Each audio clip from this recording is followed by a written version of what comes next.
Hello friends, आप सभी का स्वागत है टेक्निकल कोड यूट्यूब चैनल पे। तो इस वीडियो के अंदर हम देखेंगे कि इनहेरिटेंस का चौथा टाइप हायरार्किकल इनहेरिटेंस क्या है। हायरार्किकल इनहेरिटेंस, ठीक है। तो हमने पिछले दो पार्ट हमने पिछले की इनहेरिटेंस के टाइप्स के बारे में तो देखा है। अब तो हम देखेंगे हायरार्किकल इनहेरिटेंस, ठीक है। हायरार्किकल इनहेरिटेंस का मतलब ये है कि इसके अंदर क्या होता है कि एक क्लास होता है, ठीक है। उसको नीचे क्या होता है एक मल्टीपल क्लासेस होता है। तो क्या होता है, जो नीचे के मल्टीपल क्लासेस क्या होता है, वो इनहेरिट कर रहा है कि जो कि ऊपर वाला क्लास को। तो हम नीचे वाले क्लासेस को क्या कहते हैं, डिराइव्ड क्लास, सब क्लास, ठीक है। उसको ऊपर वाले क्लास को जो इनहेरिटेड हो रहा है उसको हम क्या कहते हैं, उसको हम पेरेंट क्लास कहते हैं, ठीक है। सुपर क्लास कहते हैं, ओके। तो यहाँ पे क्या हो रहा है कि ज़रूरी नहीं है कि यहाँ पे नहीं है, यहाँ पे क्या हो रहा है कि यहाँ पे ज़रूरी नहीं कि यहाँ पे सिर्फ इतना ही क्लास हो। इसके नीचे और भी क्लास हो सकती है, इसके नीचे और भी क्लास हो सकती है, इसके नीचे और भी क्लास हो सकती है, तो उसके नीचे और भी क्लास हो सकती है। तो कहने का मतलब ये है कि हायरार्किकल क्या होता है कि इतना में ही नहीं होता। तो सिर्फ एक ही पेरेंट क्लास होता है, उसके नीचे बहुत सारे डिराइव क्लास होते हैं, ठीक है। डिराइव मतलब क्या होता है, बहुत सारे सब क्लासेस होते हैं, वो सिर्फ एक ही पेरेंट क्लास को क्या होता है, इनहेरिट कर रहा हो, ठीक है। बहुत सारे सब क्लासेस या फिर चाइल्ड क्लासेस एक ही क्लास को इनहेरिट कर रहा है, उसे कहते हैं हम हायरार्किकल इनहेरिटेंस। तो क्या है कि यहाँ पे मल्टीपल क्लासेस हैं, बी है, सी है, डी है। तो एक क्या है, मल्टीपल क्लासेस है जो कि चाइल्ड क्लासेस है।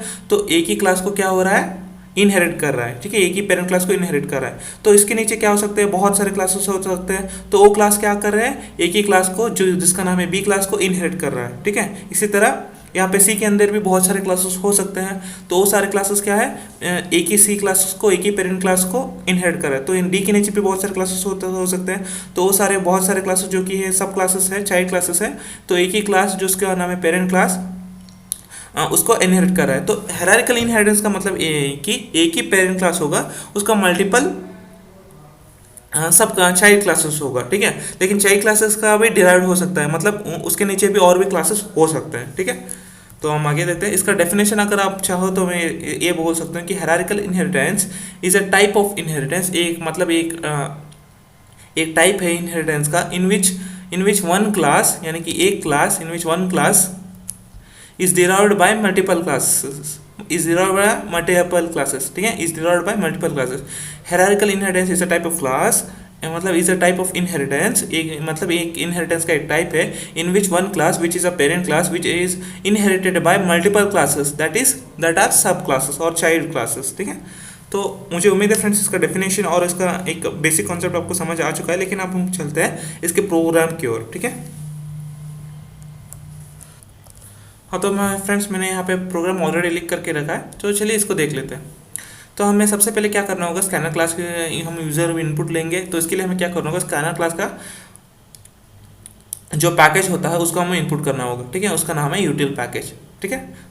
उसके बाद हमने क्या किया है, एक क्लास बनाया है जिसका नाम है ए, ठीक है। उसके बाद हमने उसके अंदर क्या किया है, दो वेरिएबल्स को इनपुट लिया है, मतलब दो वेरिएबल्स को डिक्लेयर किया है, A and B of integer type, ठीक है। हमने एक फंक्शन को डिफाइन किया है जिसका नाम है इनपुट। उसके अंदर हमने क्या किया, एक स्कैनर क्लास बनाया है, मतलब स्कैनर एक ऑब्जेक्ट को क्रिएट किया है जिसका नाम है थ्रू स्कैनर क्लास, जिसका नाम है ऑब्जेक्ट का नाम है एससी, ठीक है। हमने एक मैसेज पास किया हुआ है, एंटर फर्स्ट नंबर। उसके बाद हमने क्या किया है, through object and next int method हम क्या कर रहे हैं, यूजर से इनपुट ले रहे हैं, ठीक है। ये नेक्स्ट इंट मेथड हमने यहाँ पे डिक्लेयर नहीं किया है क्योंकि next int method scanner class के अंदर होता है और स्कैनर क्लास यूटिल पैकेज के अंदर होता है, ठीक है। तो object and next int method हम क्या कर रहे हैं, यूजर से इनपुट ले रहे हैं और कहाँ पे जाके स्टोर होगा, ये के अंदर जाके स्टोर होगा। इसी तरह हम सेकंड मैसेज पास कर रहे हैं, एंटर सेकंड नंबर।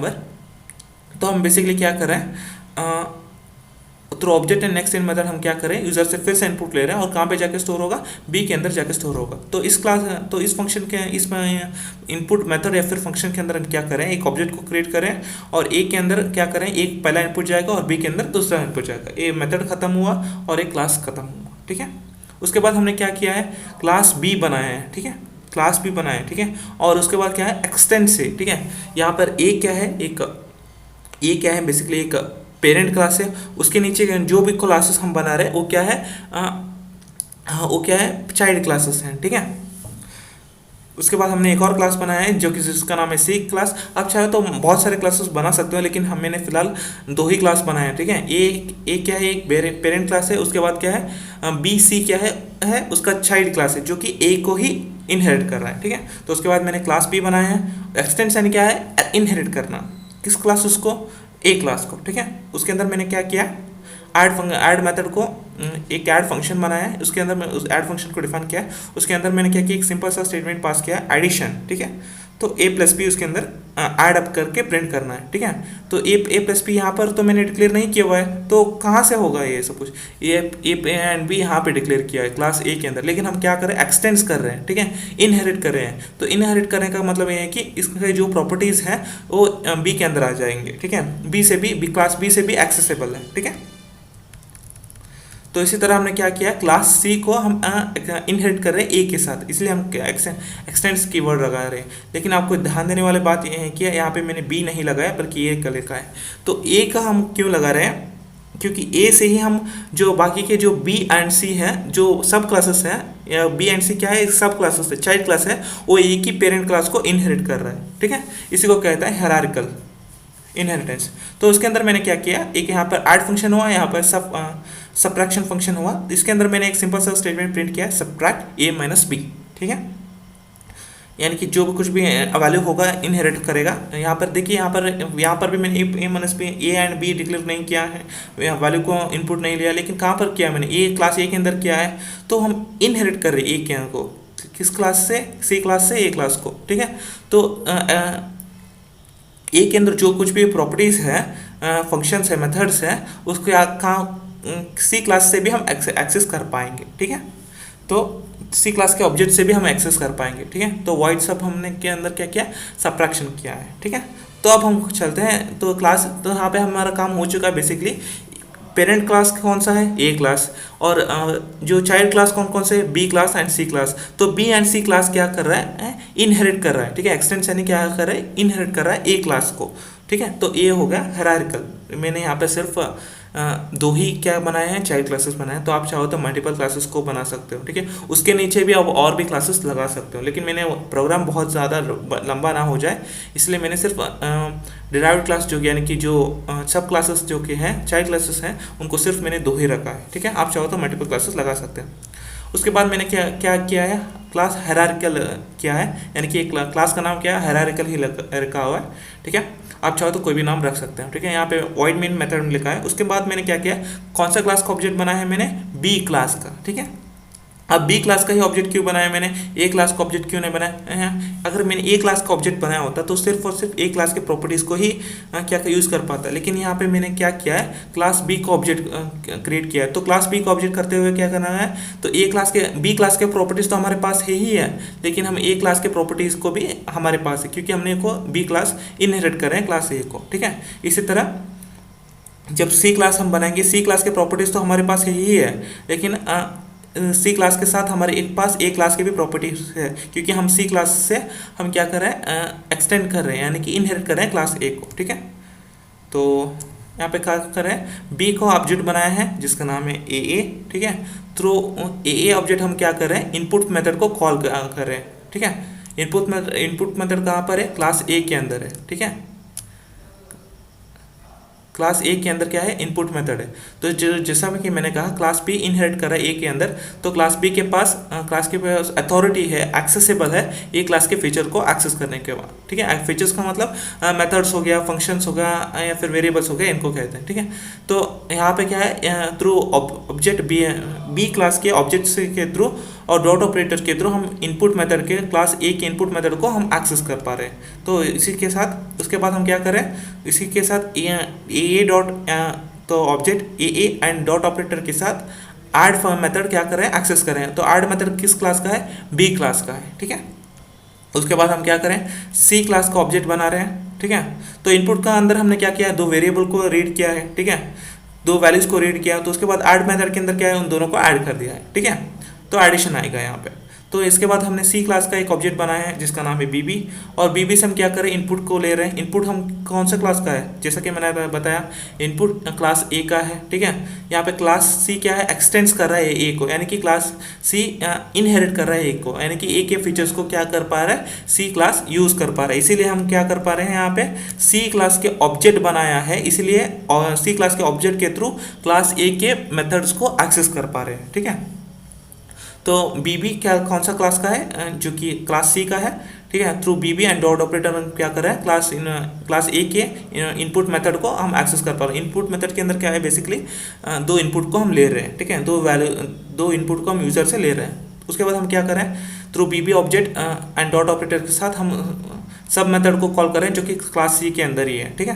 तो उसके बाद यहाँ पे क्या होगा, मैं सबट्रैक्शन होगा, ठीक है। तो यहाँ पे सबसे पहले यहाँ पे क्या होगा, दो वैल्यूज हम यूज़र से इनपुट लेंगे और एडिशन परफॉर्म होगा। तो उसके बाद फिर से हम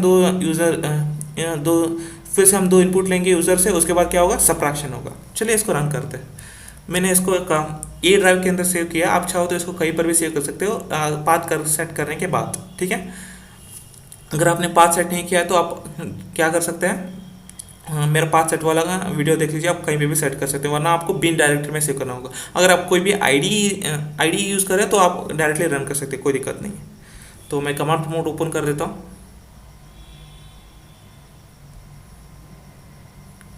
ओके, तो सबसे पहले ये डायरेक्टरी के अंदर मैंने सेव किया है, तो उसके अंदर java2 फोल्डर के अंदर मैंने सेव किया है। तो java2 फोल्डर के अंदर, उसके बाद कंपाइल करेंगे। फाइल का नाम देखिए कौन सा, देखिए मैंने यहाँ पे मल्टीपल क्लासेस बनाए हैं, क्लास ए बनाया, क्लास बी बनाया, क्लास सी बनाया और क्लास हायरार्किकल बनाया। तो कौन से नाम से मुझे सेव करना होगा ये फाइल, जिस क्लास के अंदर वो मेन मेथड है उस क्लास के नाम के साथ सेव करना है इस फाइल को, ठीक है। पहले फाइल मैनेजर के अंदर सेव करना है, उसके बाद कमांड प्रमोट पे उसी फाइल के साथ नाम के साथ रन करना है, ठीक है, कंपाइल एंड रन करना है। तो क्लास सी, और जिस क्लास के अंदर कौन सा मेन क्लास के अंदर मेरा मेन फंक्शन है, हायरार्किकल क्लास के अंदर, ठीक है। तो आप चाहो तो कोई भी नाम दे सकते हो, ठीक है। जावा से हायरार्किकल डॉट जावा। तो ये सक्सेसफुली कंपाइल हो गया। तो आप रन करेंगे, एंटर फर्स्ट नंबर 5 जो कि इनपुट फंक्शन के लिए हम यूज़ करें, ये इनपुट फंक्शन के लिए, ठीक है। 5 enter first number, enter second number. 5 + 5 कितना हुआ, 10 आया, ठीक है। देखिए यहाँ पे इनपुट फंक्शन के अंदर दो इनपुट हम ले रहे हैं और ऐड फंक्शन के थ्रू हम ऐड कर रहे हैं, ठीक है। इसी तरह हम क्या करें, अब सी का ऑब्जेक्ट के थ्रू काम हो रहा है। सी का इनपुट के अंदर हम क्या कर रहे हैं, दो इनपुट ले रहे हैं, ठीक है, 5 और 5, ठीक है। तो अब क्या होगा, सबट्रैक्शन होगा। सबट्रैक्शन में क्या होगा, 5 - 5 कितना हुआ, 0 हुआ। इसी तरह सबट्रैक्शन हुआ, एडिशन में एडिशन क्या हुआ, 5 + 5 10 हुआ, और सबट्रैक्शन में क्या हुआ, 5 - 5 0 हुआ। तो हमारा प्रोग्राम सक्सेसफुली रन कर रहा है। तो ये हो गया सिंपल सा प्रोग्राम हायरार्किकल इनहेरिटेंस के बारे में। तो मुझे उम्मीद है फ्रेंड्स आपको सब कुछ समझ आ चुका होगा। अगर कुछ भी डाउट हो तो कमेंट सेक्शन आप ही के लिए खुला है, तो कमेंट कर दीजिएगा, मैं आपको रिप्लाई जरूर कर दूंगा। इस वीडियो को लाइक एंड चैनल को सब्सक्राइब एंड बेल आइकन भी जरूर दबाएं। मिलते हैं अगले वीडियो में, till then take care, bye bye.